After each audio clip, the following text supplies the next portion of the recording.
we can begin. So we begin our session. Our today's speaker is Henrik Winther from the Masaryk University in Brno.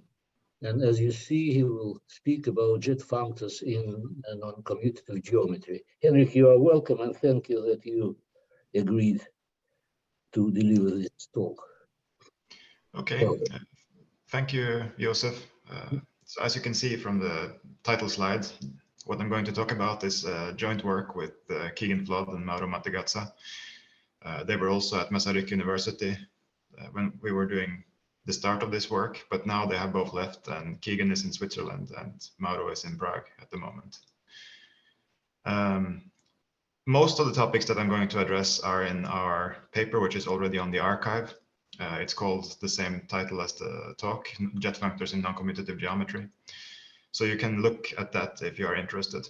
And at the end, if there is time, I will talk about some subjects that were not in that paper as well, some further developments.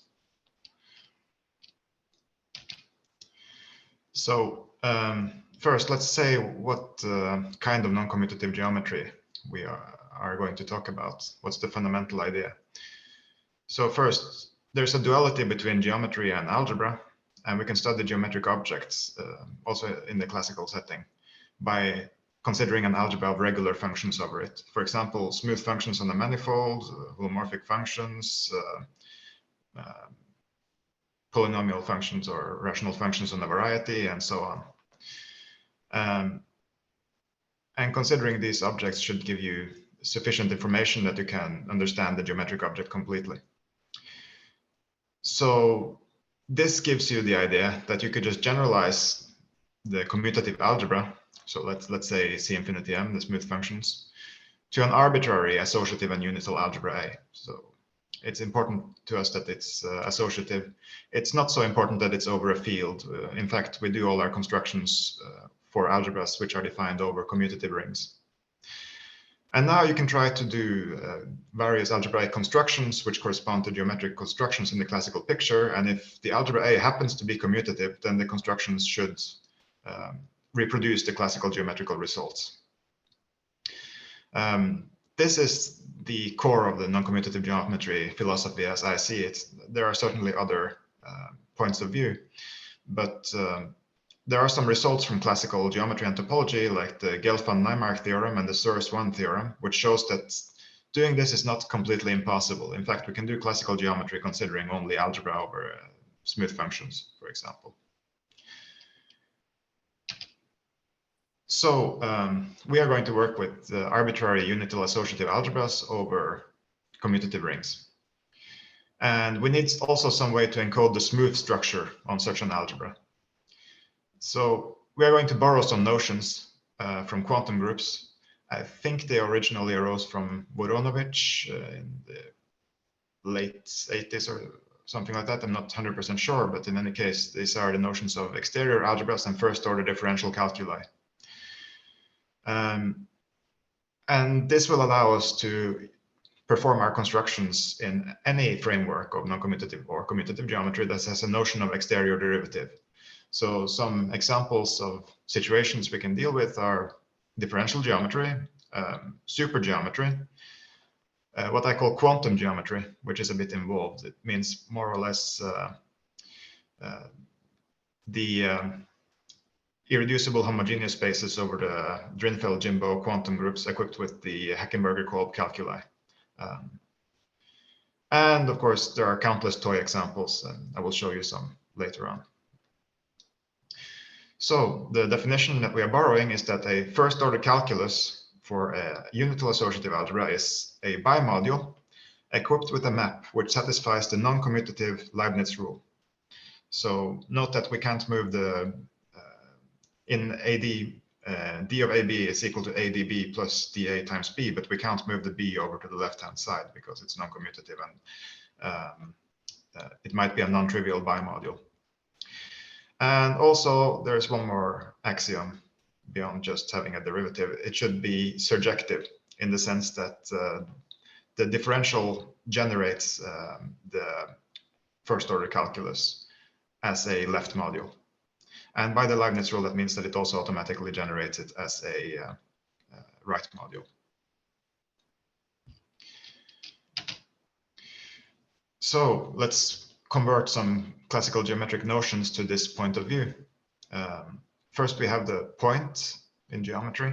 In algebra, this is usually a field. We will consider a commutative ring. Then you have manifolds.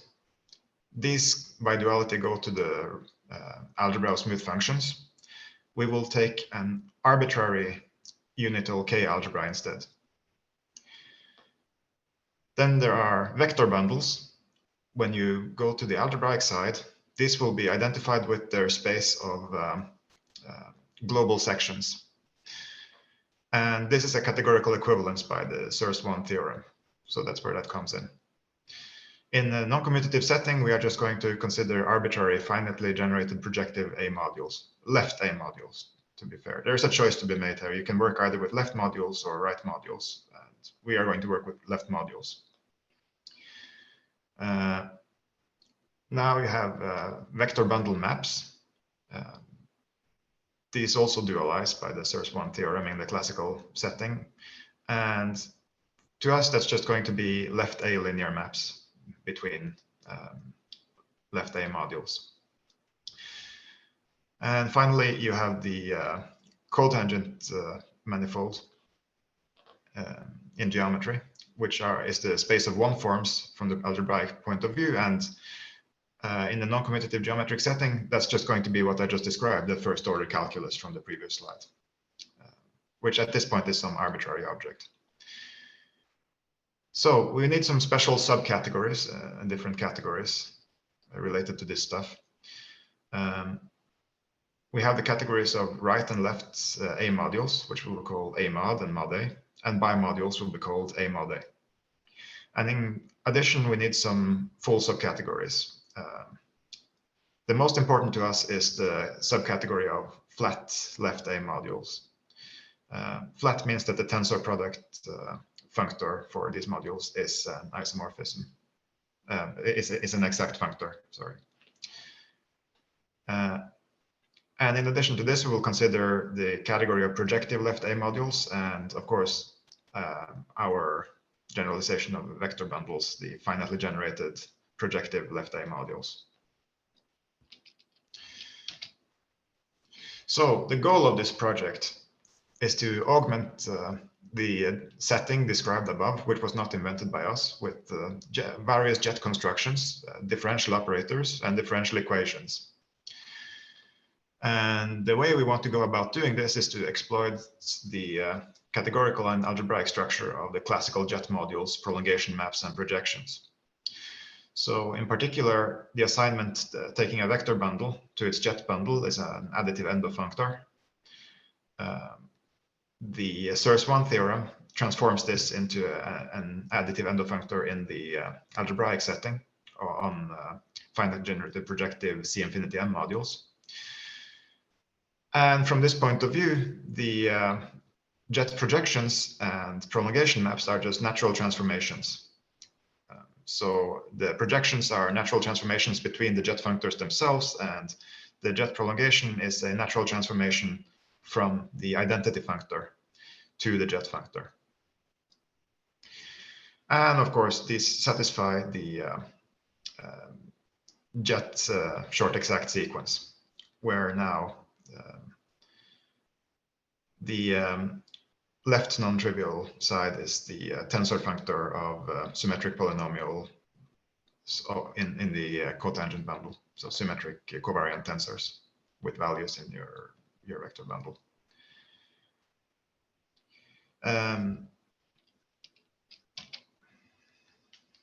So we're going to begin with considering the situation with one jet.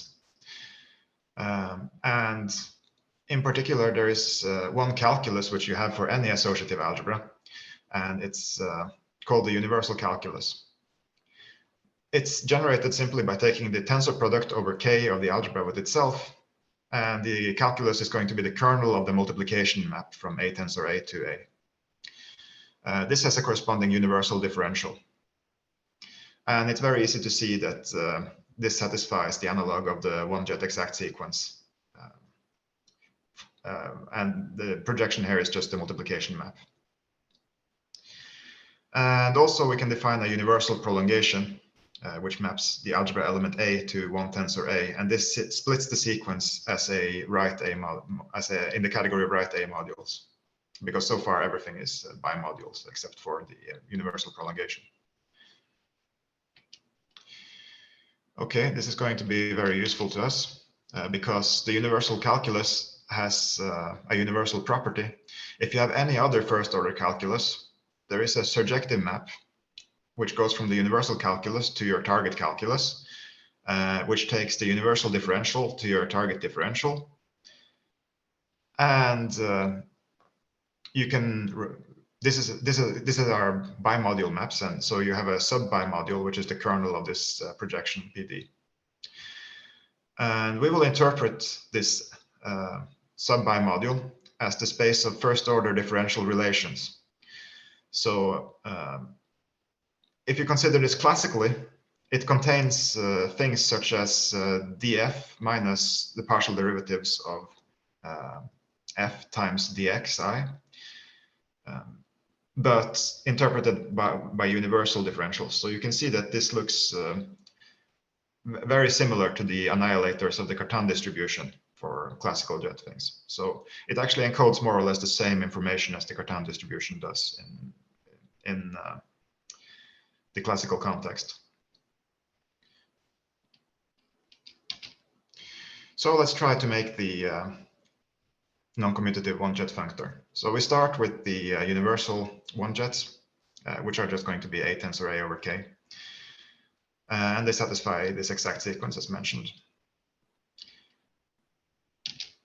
Now we want our one-jets for our target calculus to also satisfy the one-jet exact sequence. And then on the left-hand side and the right-hand side, we have these canonical maps which were given to us. The right one is just the identification, and the left one is from the universal property. And now A is a projective module over itself, and so both the top and the bottom sequence split. And this is enough that this situation induces a canonical map between the middle modules as well. If we now augment this by taking kernels and co-kernels, we can investigate the situation more thoroughly. And using the snake lemma, we get the following, that the snake map is a long exact sequence. And since we have zeros around these two kernels and around the co-kernel, we get that the co-kernel at the bottom necessarily has to vanish, and the two kernels are isomorphic. So in particular, we identify them, the kernels. And that means that as a bimodule, now the one-jet module for over A for our target calculus is necessarily isomorphic to the quotient of the universal one-jets over the space of first order differential relations. And we had the universal prolongation. This splits the sequence as a right module. Every other map here is a bimodule map. So we can simply define our prolongation as taking universal prolongation followed by the middle projection map. So the prolongation of the element A is just going to be the class of the universal prolongation 1 times A. And since ND is sitting inside the universal calculus, it's in the kernel of the multiplication map, so it doesn't affect the projection map at all, and therefore the projection map is going to be well defined if we define it in the same way in the bottom sequence. So now we have everything in the case that our module is A itself. In order to obtain it for other modules, we can apply the tensor product functor, and since this is a split exact sequence, it remains exact when we do so. But we can be a bit more explicit. So analogously for the case of A, for any other module E, we will define a space of first order differential relations in the following way. And then we will simply define the one-jet module for any left A module to be the quotient of A times the module of the space of first order differential relations. And the prolongation operator is again just the class of the universal prolongation, and the projection map is as you expect. And this is consistent with the tensor product construction that we defined on the previous slide. So you get the same thing. And all of this shows that this is essentially the only reasonable way to define the one-jet functor, the one-jet module for a module. And next, we will consider functoriality. Because to make a jet functor, we also need to lift morphisms. So let's say that we have an A-linear map phi. Then the jet prolongation can be the identity map on the one-jet module of A, tensored over A with phi. And this is going to give you a map from J1 of E to J1 of F if the map phi goes from E to F. And so in particular, we can show that the construction, the non-universal jet construction, and of course the universal one as a special case, is an additive endofunctor on left A modules, which realize the prolongation and the projection maps as natural transformations to and from the identity functor, respectively. And in the category of additive endofunctors, we have the jet exact sequence, or the analog of the jet exact sequence, which is split by the prolongation. And moreover, importantly, if we have that the calculus is left A flat, or respectively projective, finitely generated projective, then the one-jet functor preserves the space of flat projective or finitely generated projective modules. So if you have a finitely generated projective calculus and a finitely generated projective module, then its jet module is also going to be finitely generated projective. So this is precisely the geometric statement that the jets of a vector bundle form a vector bundle again. Okay, so let's come to a summary of our main results. We are going to construct 3 families of functors, actually 4 families of functors, but these are the 3 important ones.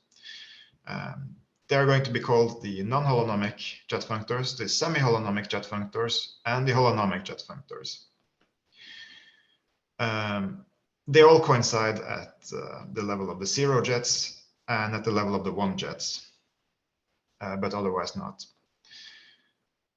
And these functors come equipped with the natural transformations that you expect, the n-jet prolongations and jet projections, which we will call the non-holonomic, semi-holonomic, and holonomic prolongation maps and projections. So now we need some more algebraic preliminaries. This is also not something that is due to us. It's a way to go up to a higher order differentiation. So we need something called an exterior algebra, which also I learned about from the quantum group setting. And that's an associative graded algebra equipped with the differential D, such that the 0 graded part is just the algebra we were considering. D is a differential, so it satisfies this graded derivation rule. And it satisfies the surjectivity condition 3, which means that if you allow both D and the operation wedge, then everything is generated by A. And now you should keep in mind that the wedge is just some generic bilinear operation. It's not usually a antisymmetric operation, for example, or alternating or anything like that. It doesn't necessarily have any symmetry properties at all. It's abstract at this point. But the good part of this is that given an exterior algebra, the first grade and the restriction of the D to the zero grade form a first order calculus. And in the other direction, if you have a first order differential calculus, then there is something called the maximal exterior algebra, or the maximal prolongation, which is defined by quotienting the tensor algebra by the minimal relations for d squared equal to 0 to hold.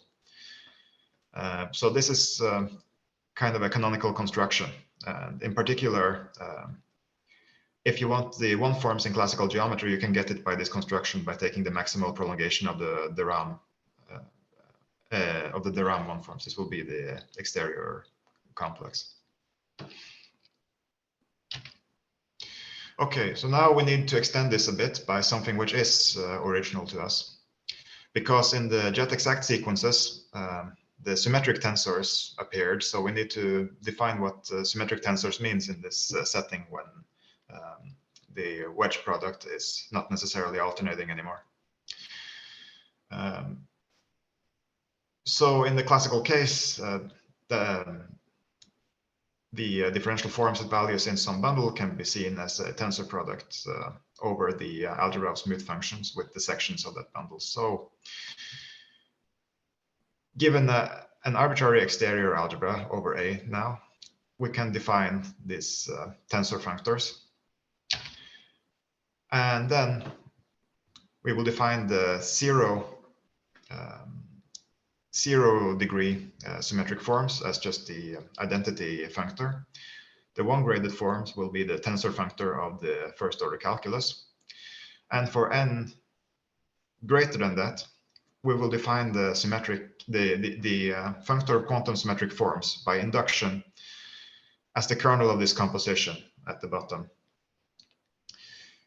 So you take the omega-1 functor, which is a tensor functor composed with Sn minus 1. And then you inject this into omega-1 times Sn minus 2, which you can do because that was done in the previous inductions. That was how it was constructed in the previous induction step. And then you apply the wedge here to go to omega-2 times Sn minus 2. Then the symmetric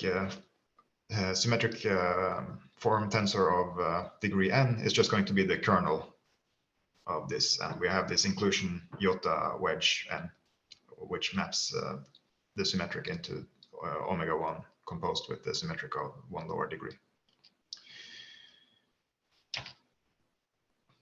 So if we are in a good situation, like omega-1 and omega-2 in the exterior algebra are flat as left A modules, then there are a bunch of other definitions that we can use that all coincide.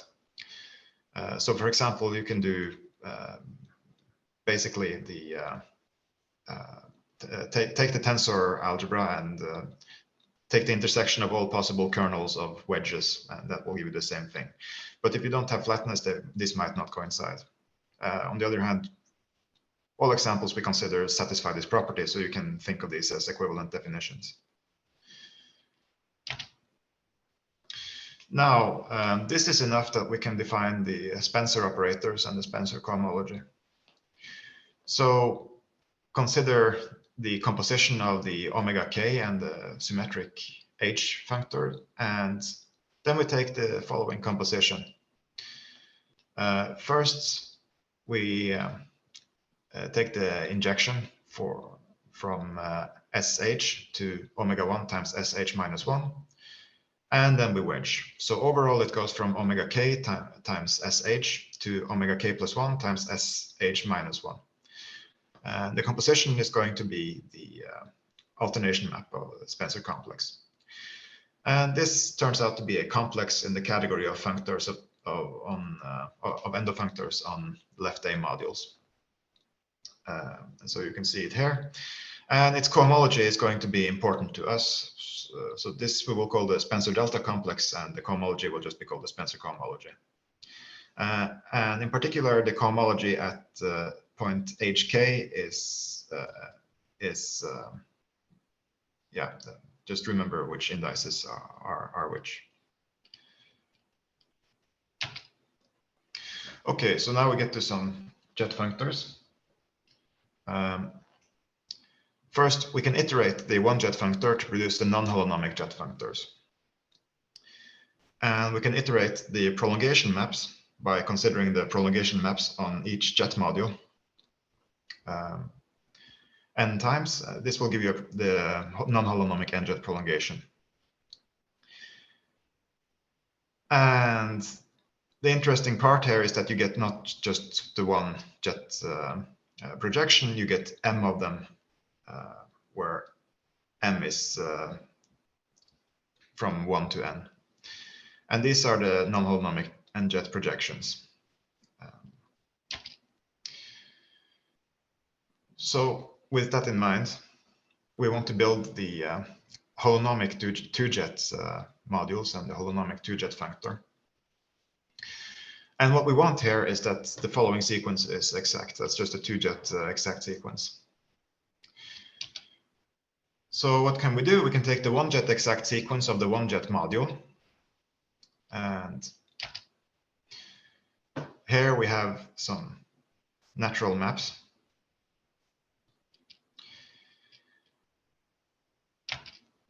And let's assume that omega 1 is flat as I write a module.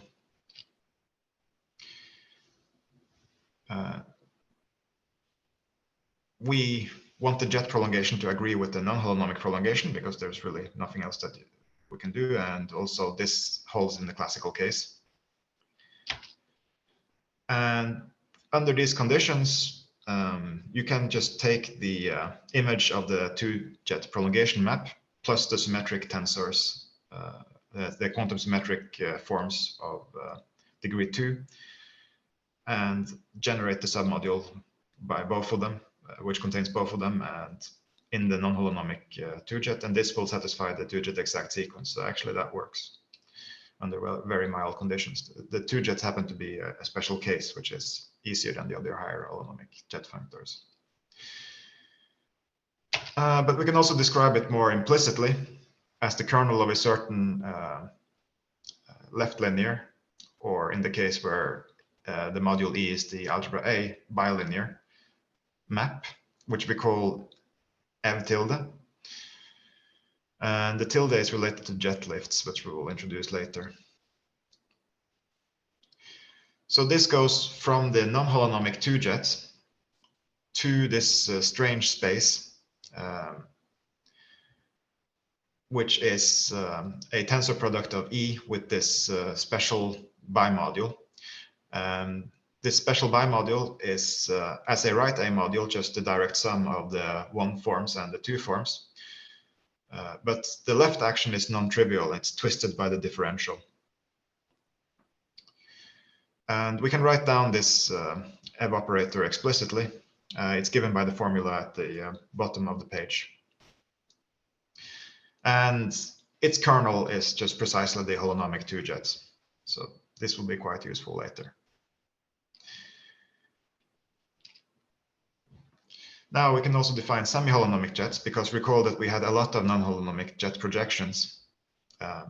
Ideally, we want to have only one jet projection. So take the equalizer of all the jet projections.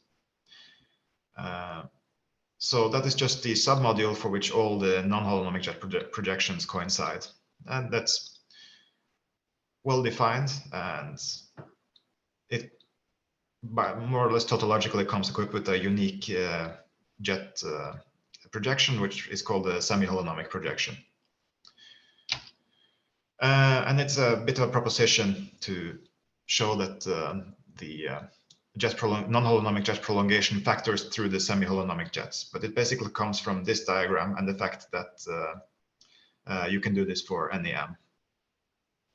I don't want to spend too much time on this, but that shows you that the non-holonomic jet projection actually takes values in the equalizer, which is the semi-holonomic jets. So also the semi-holonomic jets are considered classically. They satisfy quite a nice short exact sequence where the fiber is not these symmetric forms, but just the full tensor algebra or the full tensor degree of the one forms. And the same holds in our setting here now, provided that, again, you have flatness of the first order calculus. Okay, now we are in a position to define the holonomic n-jet functor. So take any exterior algebra. Then the holonomic n-jets will be the kernel of the natural transformation, which is given by this composition. So basically, we take the 1 jets of the n-1 jets, and you apply the analog of the evaporator to this, and this kernel will be a nice module. It will be the holonomic jets of degree of order n. So this comes equipped with a natural inclusion from Jn into J1 of Jn-1. And you can consider this composition of all of this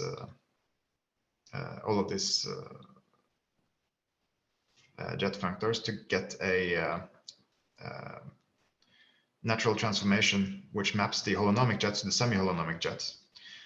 The interesting thing here is that in general this is not injective, and this has been noted before in the work of Urs Schreiber and Igor Kharkiv about synthetic differential geometry and jet synthetic differential geometry.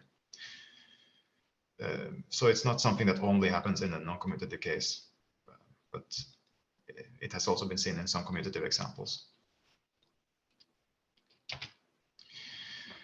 And now we can define the holonomic n-jet projection. This is not terribly problematic. And we get, by composition, the holonomic projections for all n to m, where m is lesser than n, and n is positive, which will go from the n-jet to the m-jet.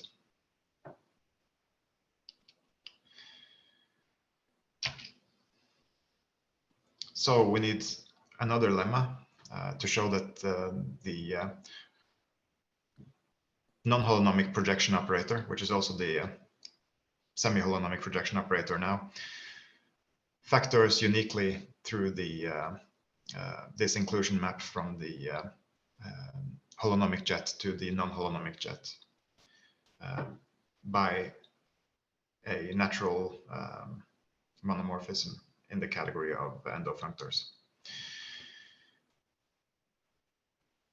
So let's skip the rest of this, except note that it works and the prolongation does actually take values in the holonomic jets. So now we come to one of our main theorems, which is about the holonomic jet exact sequence, which was what we wanted from the beginning when we started constructing these things. So we need to get some conditions for when this jet exact sequence actually holds.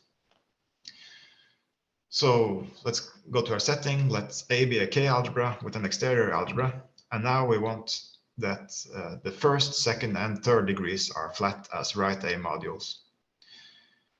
And we want all the lower Spencer cohomologies to vanish.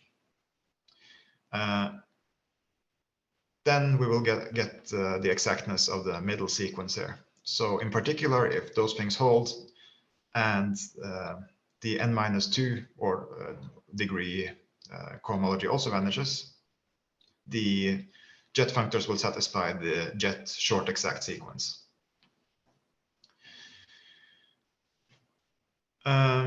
So the Spencer cohomology, which appears here, is actually the Spencer cohomology of the empty equation. So if you consider this from the classical point of view, it's kind of a strange thing to consider, because obviously the empty equation is integrable, but that is not necessarily the case here, or at least we were not able to prove that it's necessarily the case. So we will carry this along as an assumption. And I should also say that the holonomic jet exact sequence becomes very important later on when you want to consider things like representability of differential operators. To prove this theorem, we're going to introduce one more type of jet functor, which will be called the Cesky holonomic and jet functors.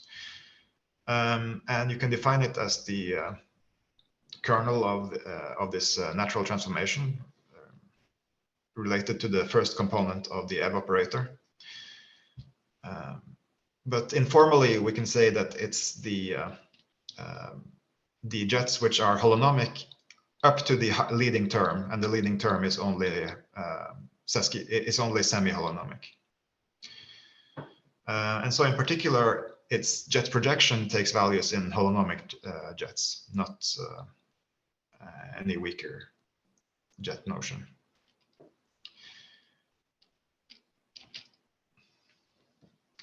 So the good thing about this Cesky holonomic jet is that you can use it to kind of parlay a holonomic exactness of the jet sequence at order n-1 into Cesky holonomic exact sequence of order n. So you can go up by one order step by step. And again, we need some flatness condition on the calculus for this to hold. So in particular, we're going to use this Cesky holonomic jets to increase the jet order at which we have some kind of jet exact sequence. And the proof of this is basically here. The assumption that the n-1 sequence holds is the leftmost column in this diagram. So you can see there that this is the omega-1 functor applied to the first jet, to the n-1 jet exact sequence. And if omega-1 is right flat, which was an assumption, and that was exact, which was an assumption, then that column is also going to be exact. Everything else holds more or less for tautological reasons. And that means that we can apply the snake lemma to get the top row as an exact sequence. And that's precisely the Cesky holonomic n-jet exact sequence. So that's how you go up one order. And now, how to use this in order to prove the exactness of the jet sequence of order n. So now we had exactness of the jet sequence of order n-1. We used that to prove exactness of the Cesky holonomic jet exact sequence of order n. And now we will assume that and use it to prove exactness of the holonomic jet exact sequence of order n. So we were able to go up completely by one order. So we have these natural maps of the holonomic jets into the Cesky holonomic jets. And we take the co-kernels. But now remember that the Cesky holonomic jet is semi-holonomic in the leading term, which means that the first component of the EV operator vanishes. So we are left with this. And then the two co-kernels are actually identical. So we identify them.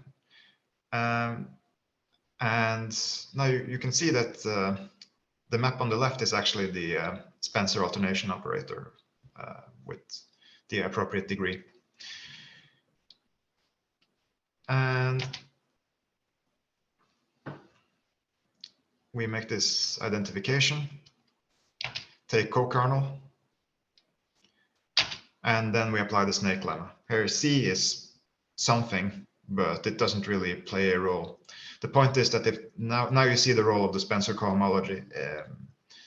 If the Spencer cohomology vanishes, then in particular the exactness of the Cesky holonomic n-jet sequence gives the by the snake lemma the exactness of the holonomic n-jet exact sequence.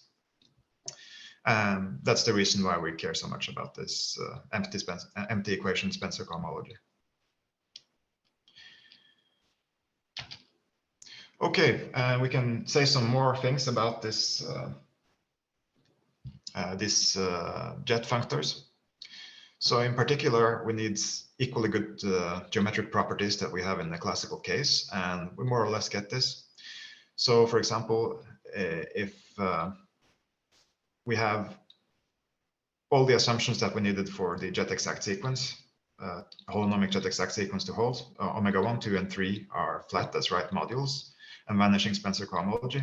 And moreover, if the quantum symmetric forms are flat as left modules, or respectively projective or finitely generated projective, then the holonomic jet functors preserve these subcategories. So geometrically, you can say that the n-jet bundle, holonomic n-jet bundle of a vector bundle is also a vector bundle.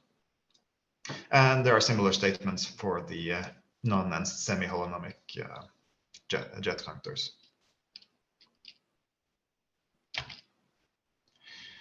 Okay, so let's move on to the main application of these jets. It's to define differential operators in a good way.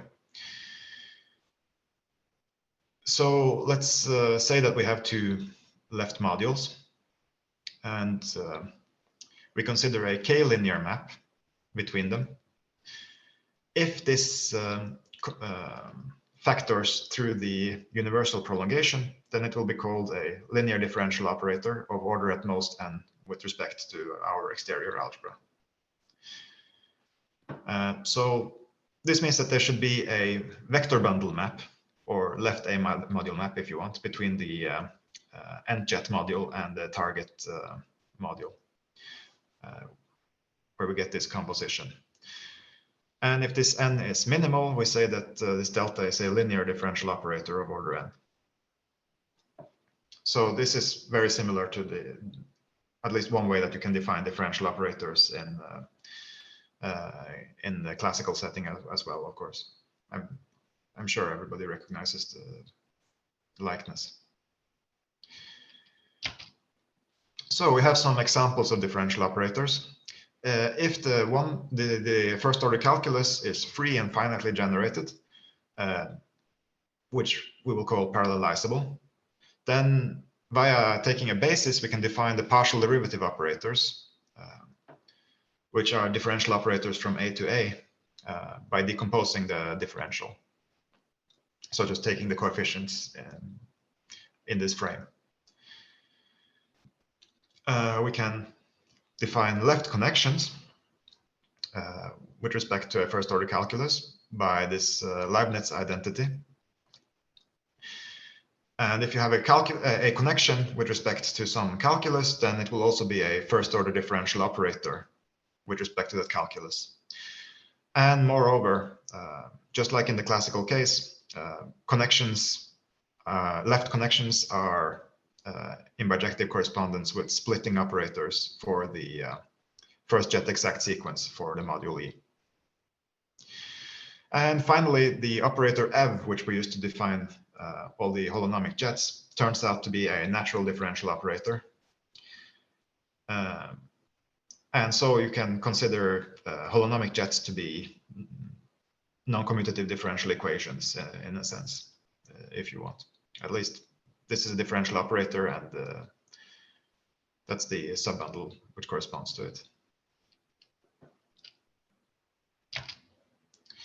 Okay, so now we will show that these differential operators defined in this setting satisfy nearly all the good properties of differential operators in the classical case. So in particular, if you have a differential operator of order at most n, and n is smaller than m, then the differential operator is also a differential operator of order at most m. That's very reasonable. And we can just construct the mth order jet lift by considering the jet lift of the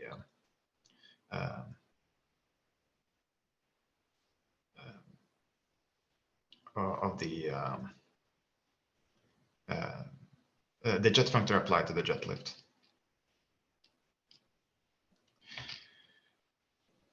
Now, more importantly, if you have two differential operators of order at most n and m, then the composition is a differential operator of order at most n plus m. So this is absolutely of absolutely key importance to us, and it follows from the diagram that I put on this page. So basically, you take delta 1, consider its jet lift, apply the mth order jet functor to that, and that gives you a vector bundle map between jm of jn of e into jm of f, which can just be composed with the jet lift of delta 2. That's well and good, but it's not quite everything we need. We actually need it to be defined on the m plus nth order holonomic jets. So that's the tricky part of this proof, which I will not go into details about, but it's possible to construct this map from the holonomic m plus n jets into the m jets of the n jets of E. And that gives the result. And this composition property means that there is a category which has the same objects as the left A modules and with morphisms given by differential operators. And in particular, the differential operators for a fixed object in that category form an algebra under composition. When the object is A itself, we will call this algebra D by analogy to D modules. Now the algebra A op, which is A with multiplication reversed, embeds into D as zero order differential operators via the right action of A on itself, because that's A linear. So in particular, it has it is its own zero order jet lift. But on the other hand, unlike in the commutative case, the left multiplication operators do not need to be differential operators of any finite order when A is non-commutative. There's just no reason for them to have a jet lift. But suppose you do want to find some calculus for which the left multiplication operators are. Excuse me, I'm sorry. And derivations are differential operators or not? Could you repeat the question? Derivations. No, derivations are not differential operators. I'm not differential. Okay, thank you. If they were, then, well, no, it doesn't hold. Okay, so suppose you have some non-commutative, really non-commutative algebra, and you have some algebra elements for which you want left multiplication to be a first order differential operator. In this situation, there is a minimal first order differential calculus. Let's take a fixed element first. There's a minimal first order calculus for which left multiplication by that element f is a first order differential operator. And we can describe explicitly the first order differential relations for this calculus. Moreover, there's an easy condition for seeing for what other calculi this left multiplication operator is a first order differential operator. That will just be the case if the first order differential relations are a submodule of the ones that we just created. So we can describe this minimal first order calculus as the image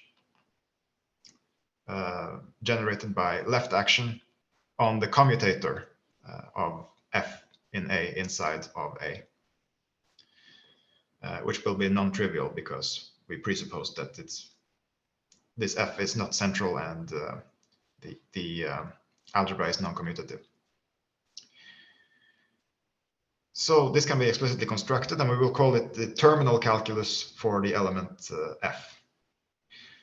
Now, if you have some subset of elements in your algebra, you can take the differential relations to be the intersection of the differential relations for all the subsets, and then take the quotient of the universal with respect to these differential relations. This will give you a terminal calculus for this subset. So the reason that they are called terminal is that there are actually a category of calculi, and it's the terminal objects in this category.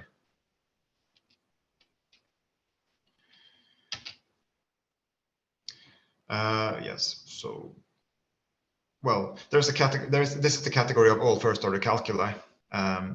If there is a morphism in this category, morphism in the obvious sense that it intertwines the differentials and it's a bimodule map, then it's an epimorphism. So it's surjective in particular.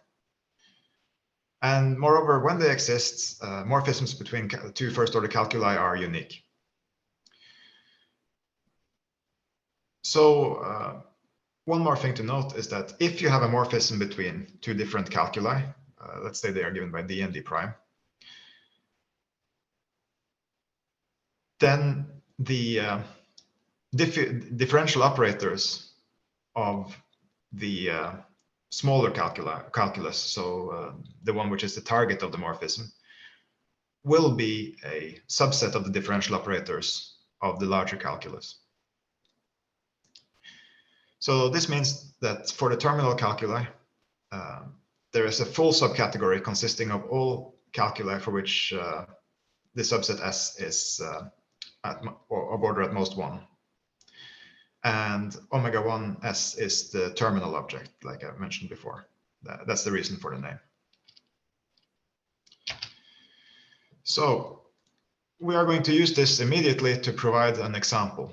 And we're going to use my favorite non-commutative algebra, the quaternions, to construct this example. So the quaternions are, of course, the unital and non-commutative algebra, associative, with basis 1ijk and subject to the Hamilton's equation.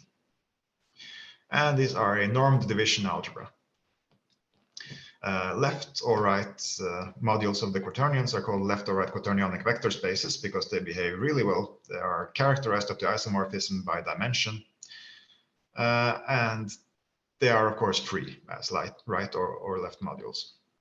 On the other hand, quaternionic bimodules are not necessarily free.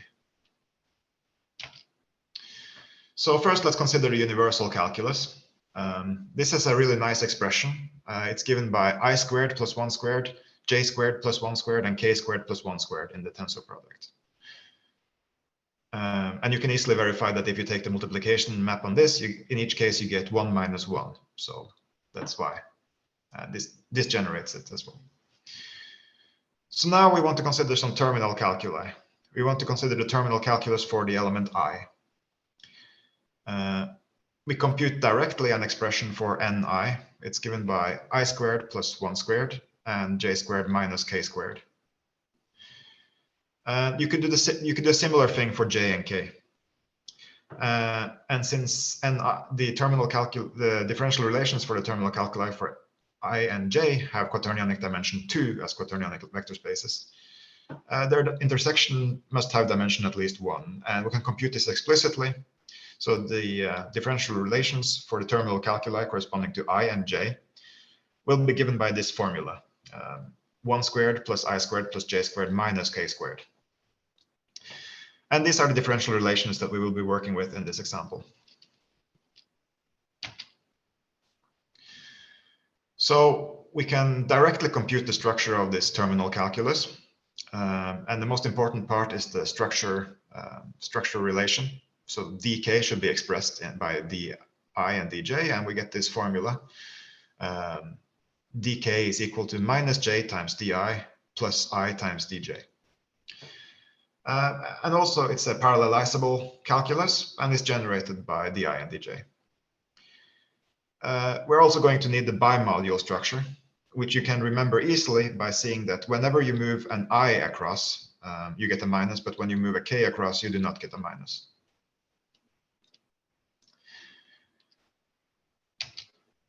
So let's consider the differential operators on the quaternions. So this is the algebra D for this calculus that we are going to consider. First, zero order operators. They are precisely the right multiplications. 1, Ri, Rj, and Rk.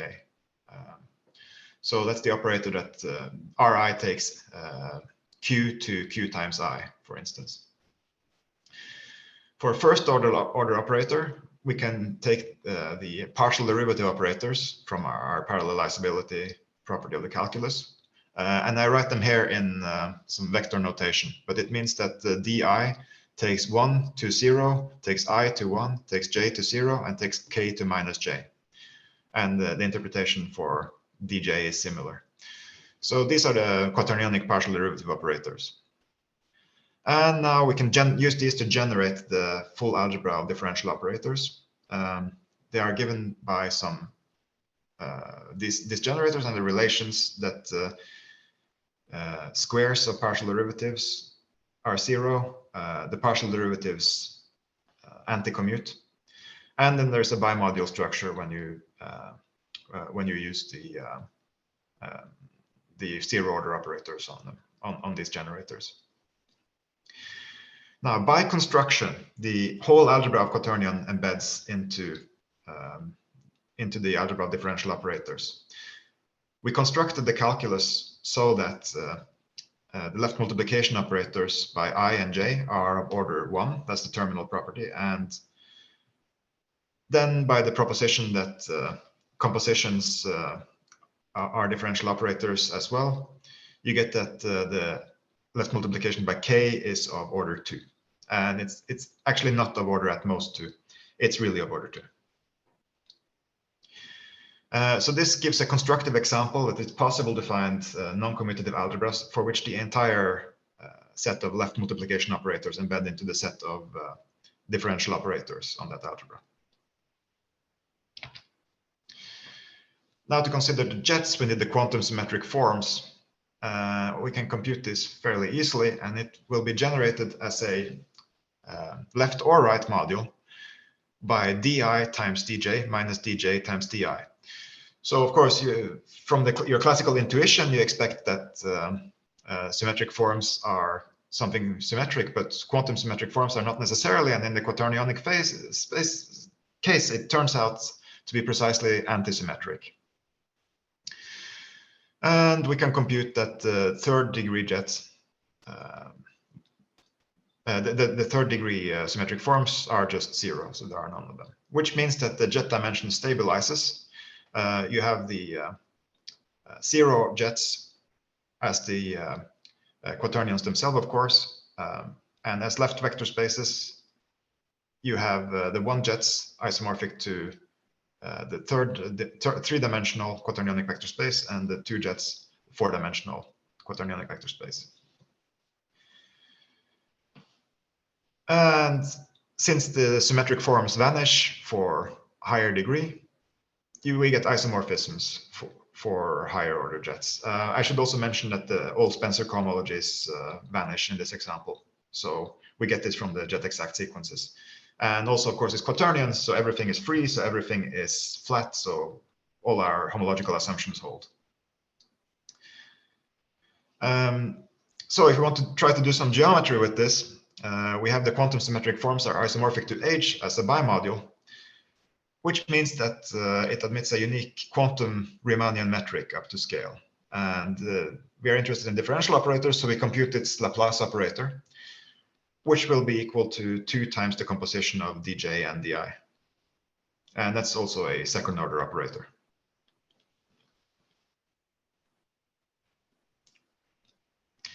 And yeah, the termination of the jets at degree 2 means that any differential operator is going to be of order at most 2 for this calculus and for this algebra. Okay, so let's go back to the classical case, and this will also be kind of a nice example, because we want to show that our constructions recover the classical notions of jets of vector bundles, or jets of sections of vector bundles as well. So let K be the field R, A be C infinity M, the smooth functions on some manifold, and equip this with the calculus corresponding to the Durham differential or exterior derivative, if you want. Let's say that n to m is a vector bundle, and let E be its C infinity module of global sections. Then we do the construction that we did with the universality diagram at the beginning of the presentation. And in particular, we can write explicitly the isomorphism between our construction and the classical jet sections. And they are given at the bottom of the page. So this gives an isomorphism as modules, but more importantly, it maps prolongations to prolongations, which means that necessarily the constructions both give the same differential operators, for instance. That's the correct notion of isomorphism in this setting. You always have to verify that you intertwine the prolongation operators. So from here on, when we are considering classical one-jets, I'm just going to consider them to be the same as our construction.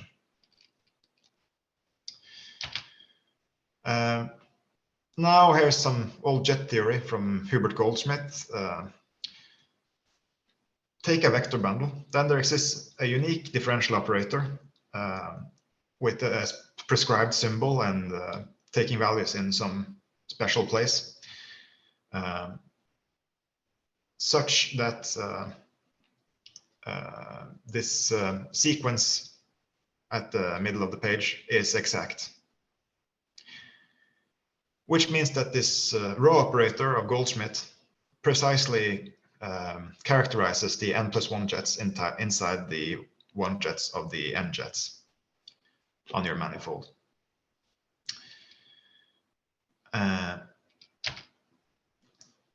And from our point of view, we didn't know about this in advance until we started trying to prove that the classical case corresponded to our case. But from our point of view, you can easily identify the map rho with our map ev tilde. And this is easy to see in the case n equal to 2. Thus, if you identify the 1 jets with the classical 1 jets, then the kernel of ev tilde, which is our holonomic 2 jets, is the classical 2 jet module, seen as a submodule of the non-holonomic classical jets. And of course, the prolongation maps coincide both for with the non-holonomic ones, both for our construction and classically. And so we have that our 2-jet module is isomorphic to the jets of sections of the 2 jets of sections of the vector bundle.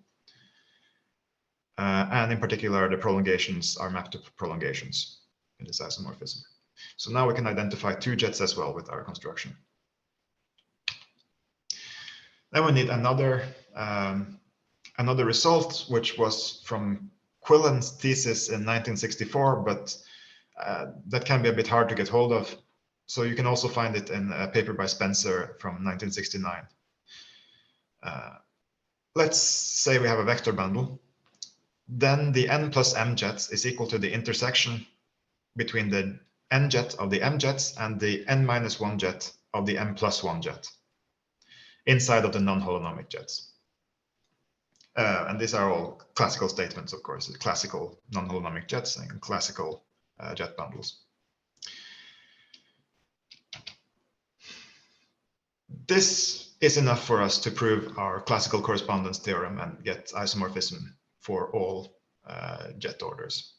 So let's reiterate our setting. We have that A is the algebra of smooth functions. The exterior algebra is the RAM, the standard exterior complex with the standard exterior differential. And E is the space of smooth sections, global sections of some vector bundle.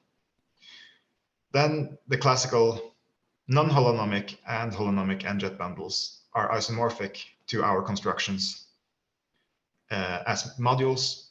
And moreover, this isomorphism is compatible with prolongation maps.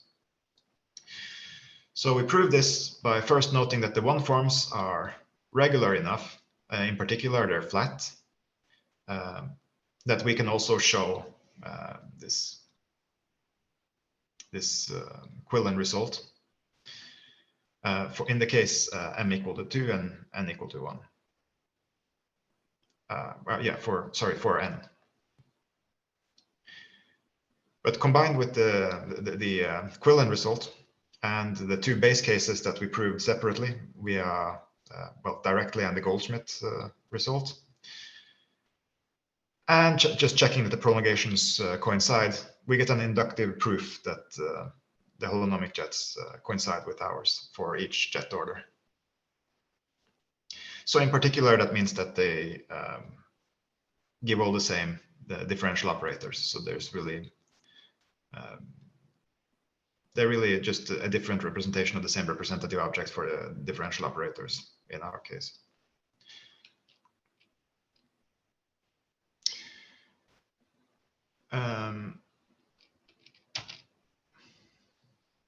So now I'm going to talk a bit about some newer things which are not found in the paper that's already on the archive.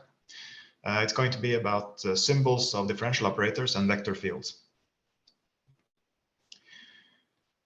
So let's we again return to the non-commutative case, yes? I am sorry, please repeat.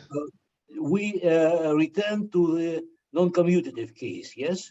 Yes, precisely. Okay, thank you. So now we take two left A modules. Then we can define the space of symbols of order n as the quotient of the nth order differential operators of order at most n by the differential operators of order at most n minus 1. And we will say that the differential operators of order minus 1 are just 0. Then we get a canonical map, zeta n, which maps a differential operator of order at most n to its symbol, which is just given by taking the class of that operator. Yeah, precisely the equivalence class of this operator. So it's very nice. And in particular, if you have some differential operator of order n, at most n, and its nth order symbol vanishes, then just by construction here, you can see that it's actually the prolongation, or it's actually a differential operator of order at most n minus 1.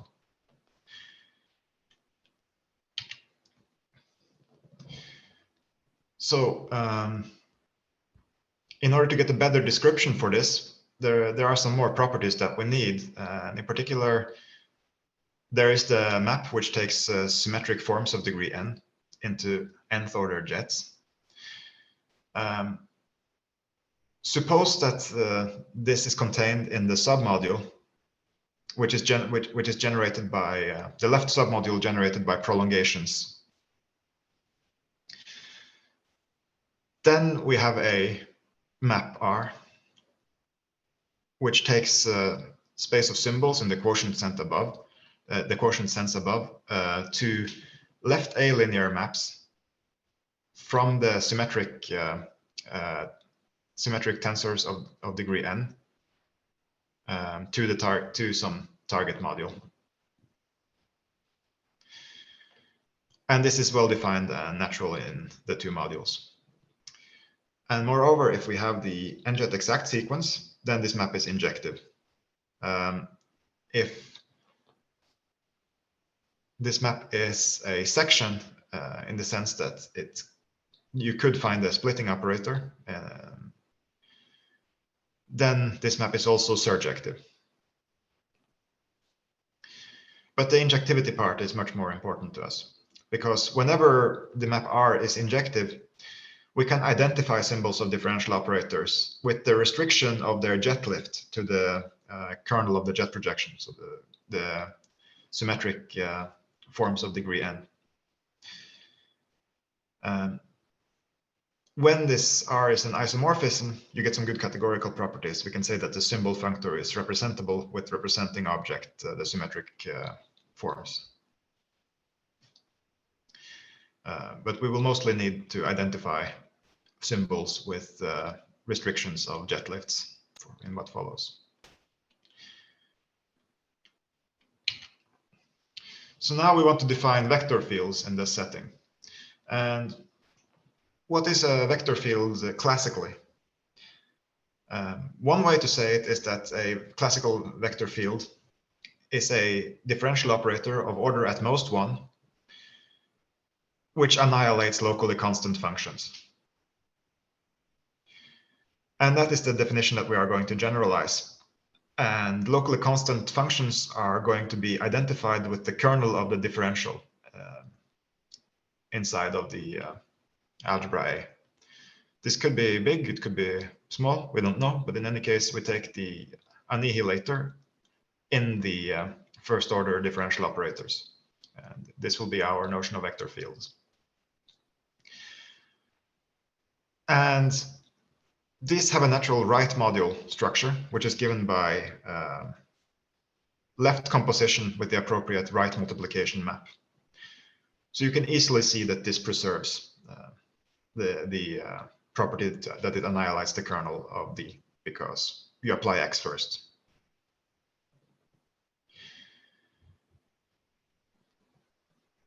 And then we can see that we have a bijection between the vector fields and left A linear maps from the first order calculus to A. This you can think of as the interior product, and it gives you a very good way to see just what these to enumerate all the vector fields for a given calculus.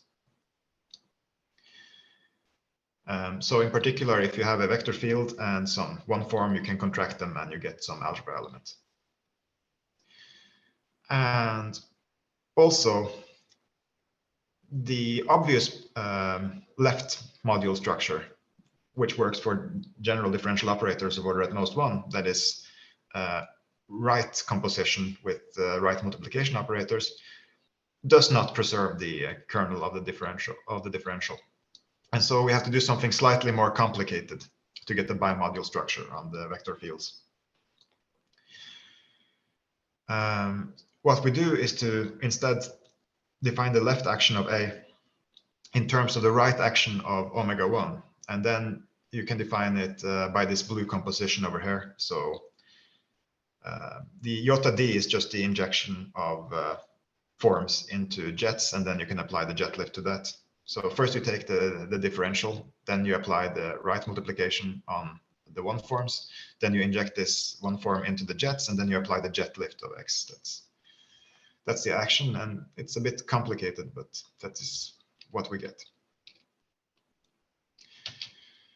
And when you have a bimodule structure, we are able to take tensor products of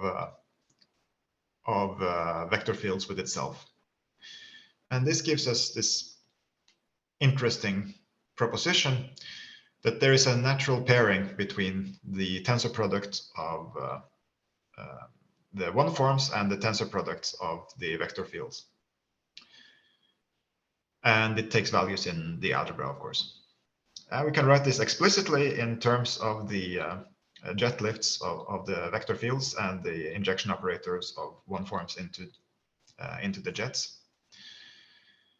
And so here, this might be a bit hard to read because of this dot, but what's actually going on is first you evaluate the jet lift of X on beta, and then you act by that algebra element on alpha, and then this is passed to the jet lift of Y.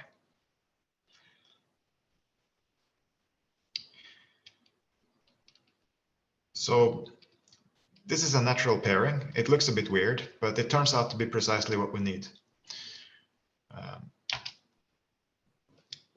Composition of vector fields, or composition of any differential operator, is any linear differential operator is a k-linear operation and also associative. Hence, it descends to the tensor product over k. So we can draw this big diagram. Now, here the tensor product of vector fields with vector fields is over k, and the projection map is mapping a k tensor product to its a tensor product. That's just taking a quotient. From the a tensor product, you can use the evaluation, the pairing, to go to left a linear maps from omega 1, tensor omega 1 to A. And this means that inside of the vector fields, you can find the annihilator of the symmetric forms of degree 2. Take the pre-image of the symmetric forms of the annihilator of the forms of degree 2. This is going to be called the space of asymmetric vector fields, or just asim of the vector fields.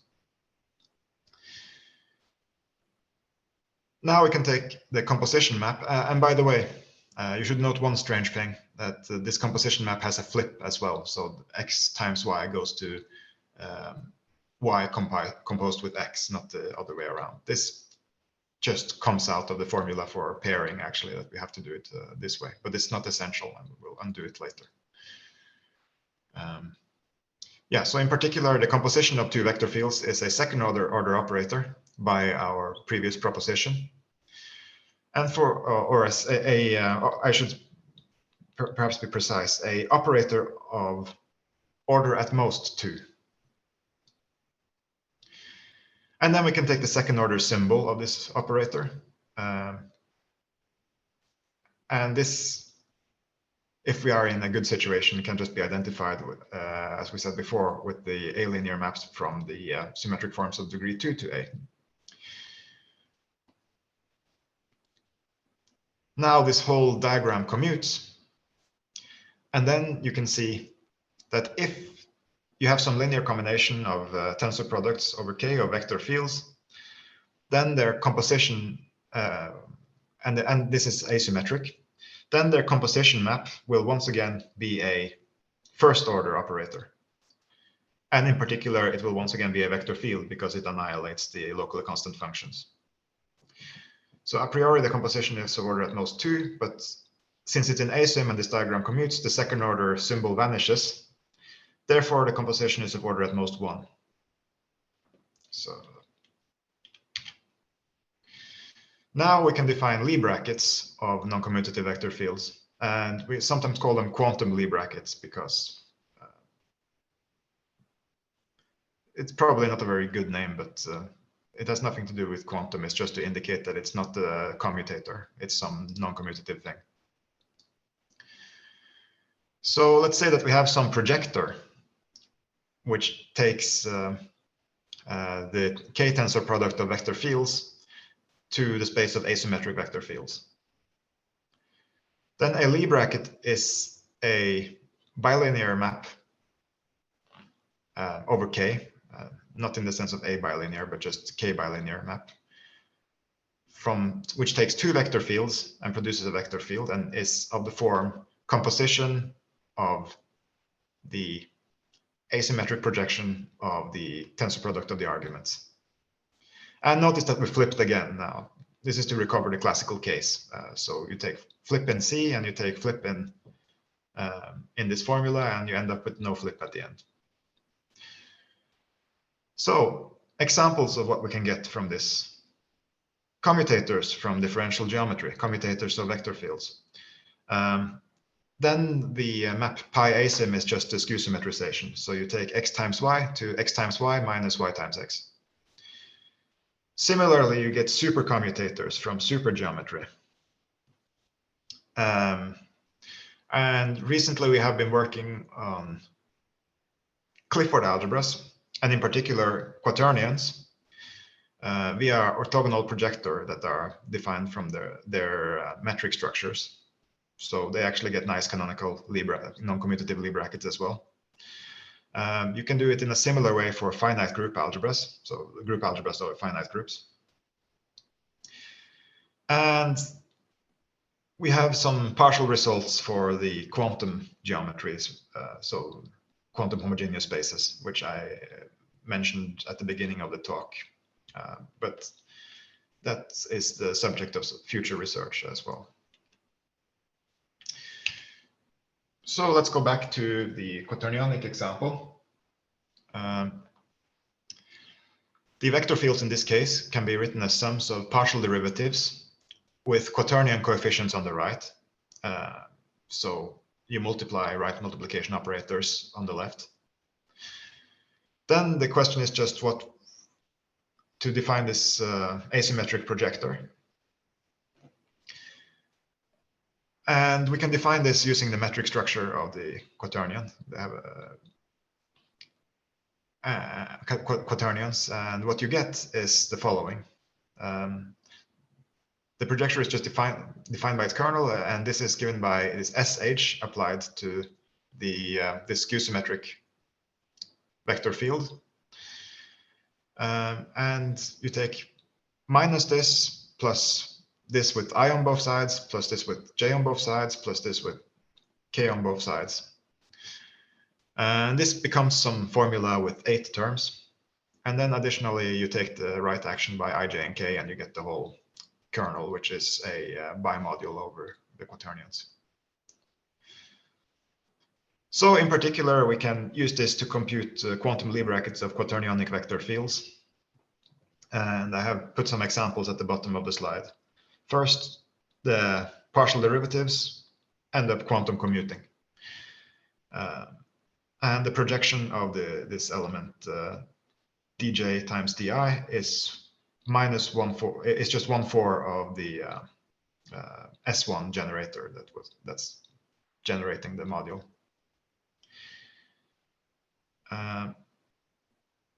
And this is actually not zero, of course. S1 is much bigger, but it turns out that their evaluation is the same when you do the composition to them. So they cancel out, and you get the quantum commutation relation. And secondly, we can take the quantum commutator of di with I times di.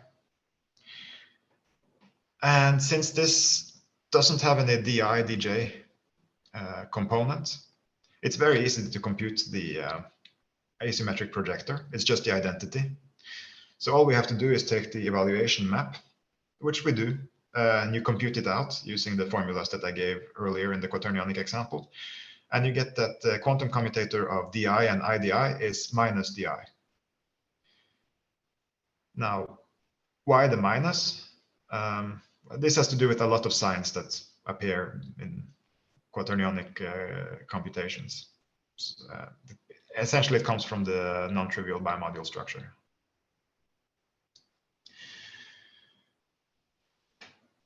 Okay, so that is my final slides. I also have couple of questions for the audience, because I think there might be many experts here. I hope somebody can answer. The first question is the jets of some vector bundle. By the Surst-1 theorem, the space of sections is a finitely generated projective module. But can the finite generators be taken to be just prolongations instead of something more complicated?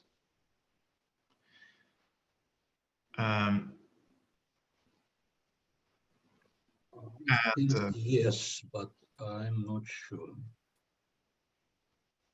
You think the answer is affirmative? Yeah, I think it's affirmative, yes.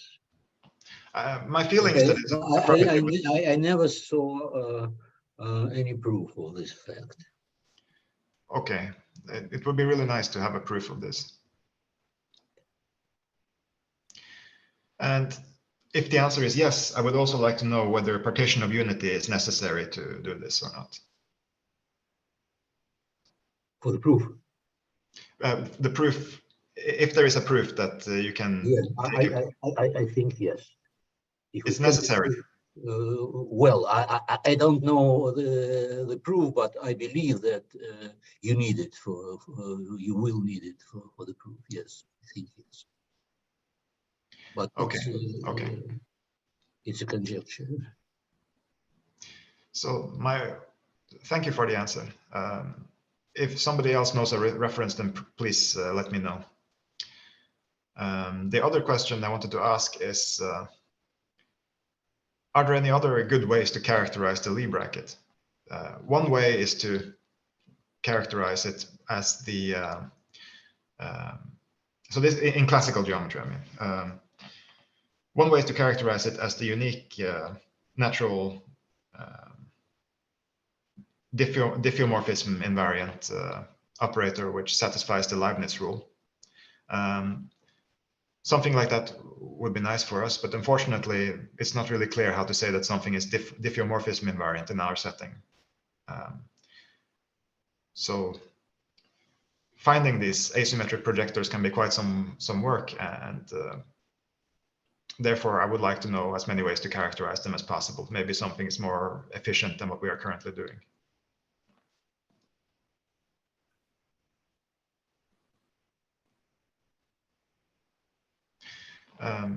So of course, somebody can come with an answer in the question session, but that's my presentation. Thank you all for listening. Thank you, Henrik. Questions, remarks? I have a question. Didn't you try to apply your theory to Young-Baxter algebras? I have not. We have not tried to do that, no. But it would be interesting, to my opinion. Okay, let me make a note of that. More questions? Well, then, thanks a lot. It was interesting. We skip the next Wednesday and meet in 2 weeks, the same time. Thank you very much. Goodbye.